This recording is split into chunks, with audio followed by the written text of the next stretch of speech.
Alaikum, bonjour. Un nouveau exercice résolu sur les dosages directs en chimie niveau lycée. Bien. Donc, l'énoncé de cet exercice, on pèse 1 gramme de sulfate de fer 2, de formule Fe2+, SO4 impur. Et on le dissout dans un peu d'eau et on acidifie la solution à l'aide d'acide sulfurique. Et on ajoute la solution de permanganate de potassium, K plus MnO4-. Sa coloration rose persistante est obtenue lorsque nous avons ajouté 24,5 ml de cette solution de concentration 0,025 mol par litre. La question, calculer la masse du sulfate de fer 2 dans 1 g de sulfate de fer 2 impur. Les données de cet exercice, ils nous donnent les masses atomiques. La masse atomique de fer est de 56 g par mol. Celle du soufre est de 32 g par mol et d'oxygène 16 g par mol. Et on a ici le schéma de ce dosage. On a ici une burette qui contient la solution de permanganate de potassium. Voilà.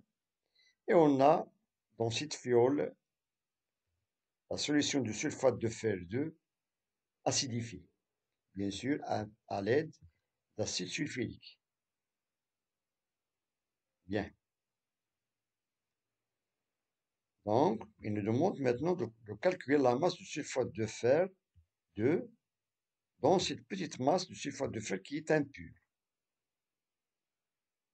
Donc, on va suivre des étapes pour arriver au calcul de la masse de sulfate de fer 2. Bien. Donc, calcul de la masse du sulfate de fer dans 1 gramme de sulfate de fer impur. Donc, on doit appliquer l'équivalence. On a la quantité de matière de la solution titrée, c'est-à-dire la solution du sulfate de fer 2 est égale à la quantité de matière de la solution titrante, c'est la solution de permanganate de potassium. Donc, on peut remplacer la quantité de matière par C1 fois V1 pour N1 et C2 fois V2 pour N2.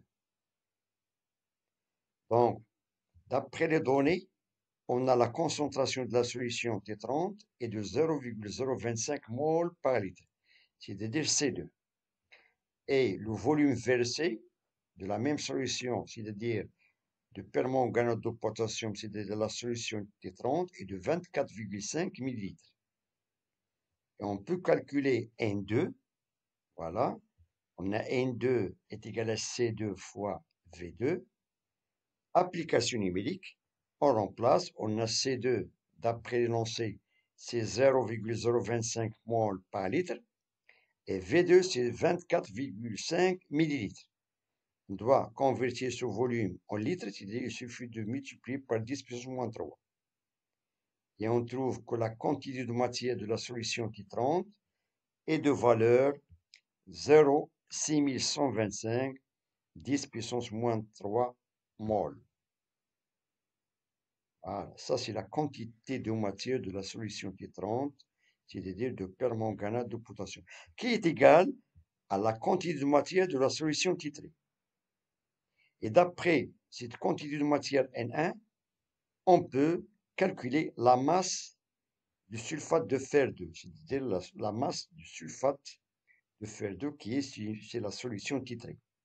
En appliquant la relation, on sait, donc on a N1 est égal à N2, on sait que N est égal à petit m sur grand M.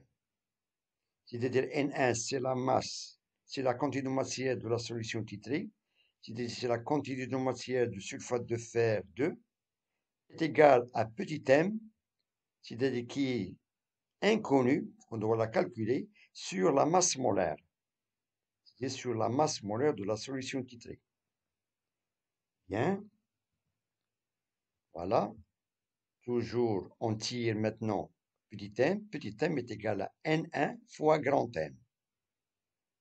Voilà, on passe. Tout d'abord, on va calculer la masse molaire de ces solutions titrées. Bien. Voilà, calcul de la masse molaire. Donc, M de Fe de plus SO4 de moins. On a ici dans cette formule, on a un seul atome de fer, un seul atome de soufre et 4 atomes d'oxygène. Donc, on va calculer à partir des masses atomiques données dans l'énoncé.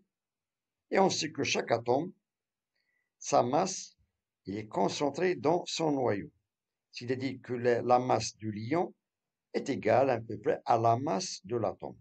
Donc, il suffit de calculer la masse atomique, voilà, du fer, plus les masses atomiques de ces atomes, c'est-à-dire le soufre et l'oxygène. Donc, on calcule l'expression de la masse molaire de cette solution titrée. Voilà, on a la masse du fer, plus la masse du soufre, plus 4 fois la masse d'oxygène. Et on remplace, application numérique, bien, on a la masse atomique du fer d'après les données, c'est 56 grammes par mol, voilà, plus la masse atomique du soufre, 32 grammes par mol, plus 4 fois la masse atomique d'oxygène. Et on trouve finalement que la masse atomique du sulfate de fer 2, c'est-à-dire la solution titrée, est de valeur 152 grammes par mol. Voilà, ça c'est la masse molaire. Et on a déjà calculé d'après, c'est-à-dire la concentration d'après la quantité de matière de la solution titrante, on a vu que N1 est égal à N2, et on peut remplacer ce grand M dans la formule petit m est égal à N1 fois M, voilà, et on peut trouver dans ce cas, on a 0,6125 10 plus ou moins 3 fois 152 grammes par mol. Et on trouve que la masse du sulfate de fer 2, qui est pur dans 1 gramme de sulfate de fer impur, est de valeur, voilà, 0,0931 grammes. C'est-à-dire, c'est la masse du sulfate de fer 2 pur dans 1 gramme de sulfate de fer qui est impur, tout simplement. Donc, on a utilisé l'expression de la masse petit m est égal à la quantité de matière fois la masse molaire, et on a vu précédemment qu'à l'équivalence, on a la quantité de matière de la solution titrée est égale à la quantité de matière de la solution titrante. Bien, ça c'est la réponse de cet exercice, c'est 0,0931 grammes. Donc, je vous remercie de votre attention. Bon courage et à très bientôt.